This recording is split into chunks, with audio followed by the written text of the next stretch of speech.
नमस्कार मित्रों, हम हैं प्रमोद पांडे और आप देख रहे हैं एसपीवी न्यूज।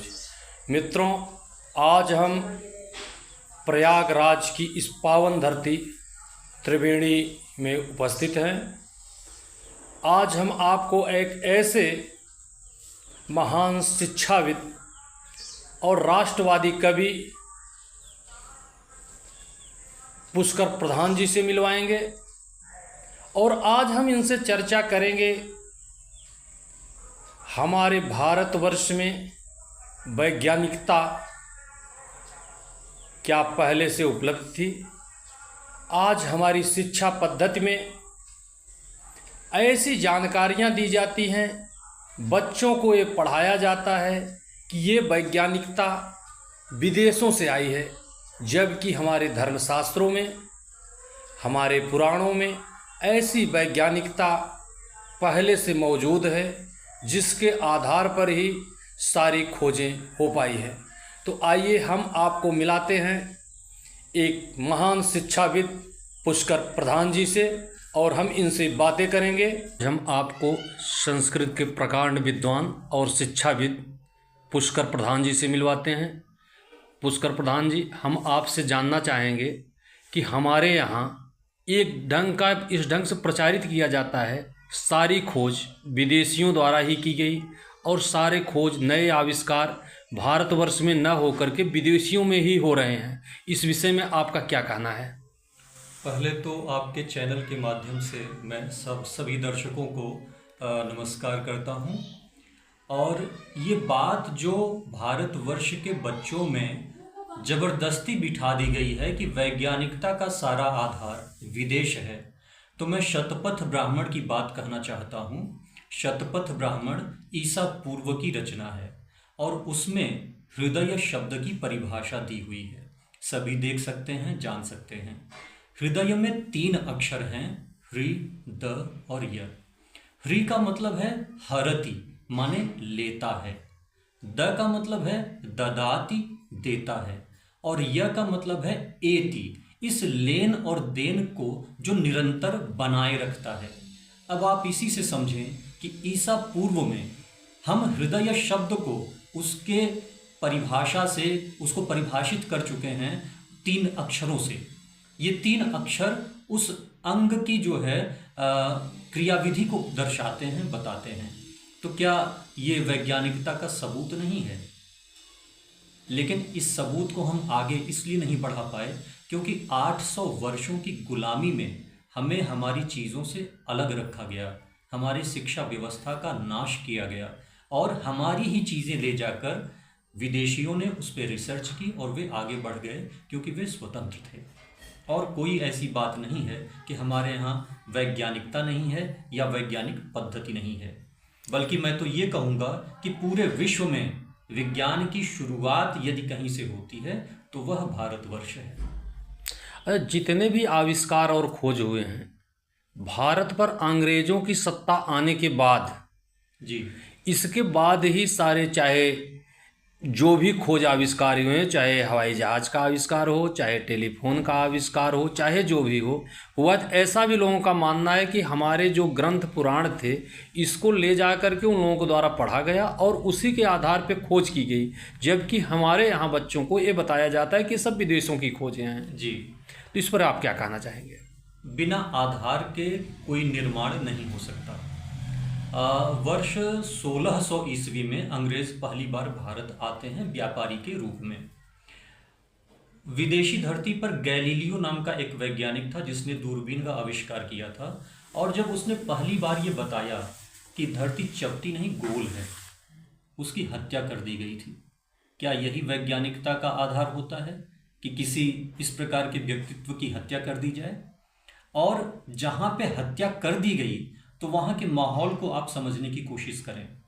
और 17वीं शताब्दी के पहले ही क्यों नहीं बड़ी तेजी से आविष्कार हुए? क्यों भारतवर्ष में आने के बाद ही विदेशी धरती पे आविष्कारों की बाढ़ आ गई? उसका कारण सिर्फ ये है कि हमारे देश से उन पांडुलिपियों को उन्होंने हस्तगत किया जिनमें वो सारी चीज़ें थीं। जैसे भरद्वाज मुनि का यंत्र सर्वस्वम, उस यंत्र सर्वस्वम में तमाम प्रकार के विमानों की चर्चा है, किस प्रकार की उनकी डिज़ाइन होगी।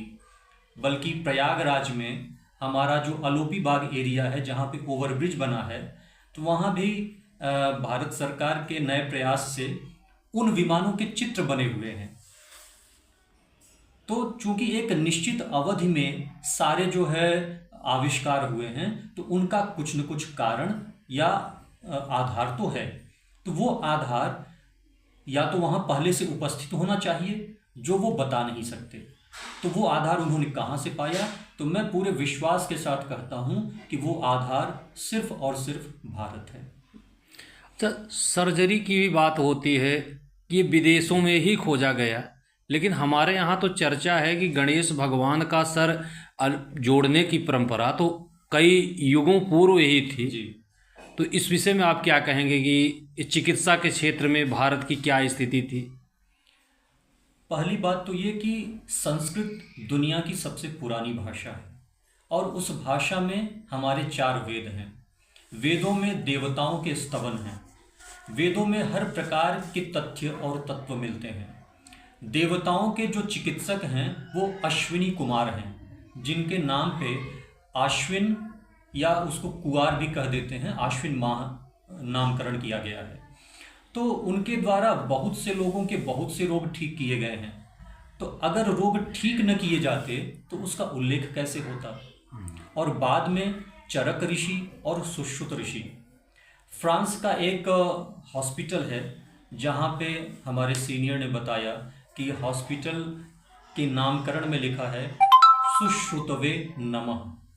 तो फ्रांस में ऐसी क्या बात है कि वो सुश्रुत को प्रणाम कर रहे हैं? तो बात यही है कि हमारे यहाँ सुश्रुत चिकित्सा काय चिकित्सा के जनक हैं। उन्होंने उन तमाम औजारों का जो है नामकरण किया है, औजारों की चर्चा की है, जो हम आज भी नए ढंग से इस्तेमाल कर रहे हैं। तो ये विदेशियों की हठ धर्मिता है कि वो सारा श्रेय स्वयं लेना चाहते हैं। अन्यथा जिस भारत भूमि पर आकर स्वयं ईसा मसीह ने शिक्षा ग्रहण की हो, उसको अपना बड़ा भाई मान लेने में क्या दिक्कत है?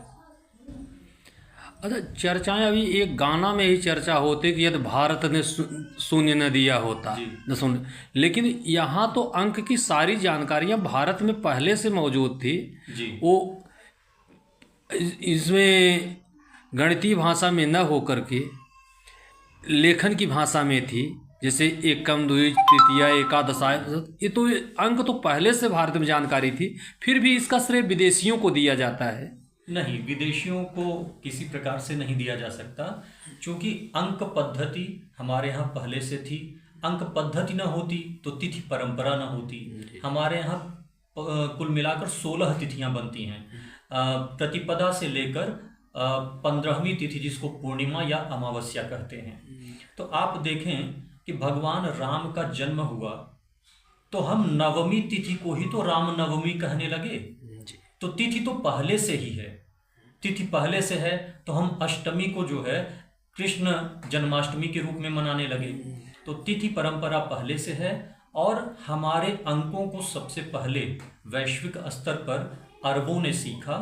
और चूंकि वो हमको हिंदू के नाम से जानते थे, तो इसलिए उन अंकों को भी उन्होंने हिंदसा कहा। और वो हिंदसा जब यूरोप में पुनर्जागरण हुआ 15वीं शताब्दी में, तब यूरोप के लोगों ने भी अंकों को सीखा। तो अंक भारत की देन है, इसमें कहीं कोई संशय नहीं है। अच्छा, आप आज की युवा पीढ़ी को इस विषय में क्या संदेश देना चाहेंगे? आज की हमारी जो शिक्षा पद्धति है, जो अपने अधूरे ज्ञान हम लोगों के पास परोसे गए हैं, उस पर क्या आप सुझाव देना चाहेंगे? किस ढंग से शिक्षा व्यवस्था में परिवर्तन किया जाए, या अपने बच्चों को क्या बताया जाए जिससे उनको अपना पुराना गौरवमयी जो इतिहास है, ज्ञान है, उनको जानकारी हो सके? मैं 2 शब्दों की चर्चा करना चाहूँगा, एक विश्व और दूसरा पृथ्वी। ये दोनों ही शब्द पहली बार भारतीय संस्कृति के ग्रंथों में आते हैं। तो हमारी सोच पूरी पृथ्वी को लेकर है, पूरे विश्व को लेकर है। तब हम एक ऐसे समाज की कल्पना करते हैं, यत्र विश्वम भवति एक नीडम, कि हमारे लिए विश्व ऐसे है जैसे चिड़िया का एक घोंसला, और इस संस्कृति के पीछे एकमात्र जो है तत्व है प्रेम, जिसे कबीरदास जी कहते हैं कि ढाई आखर प्रेम का पढ़े सो पंडित होए। जिसका दिल नहीं बड़ा है तो वो परिवार बड़ा कैसे कर सकता है। तो हमारा दिल इतना बड़ा रहा है, तभी हम आज वसुधैव कुटुंबकम की बात करते हैं। तो मैं नवयुवकों से यही कहना चाहूँगा कि अपनी विरासत पे गर्व करिए, ये विरासत कमज़ोर नहीं है। आज हमारे देश के यशस्वी प्रधानमंत्री पूरी दुनिया को नारा देते हैं, one earth, one family, one future. तो उसका आधार हमारे पूर्वज ही हैं और हमारी संस्कृति। जी बहुत बहुत धन्यवाद।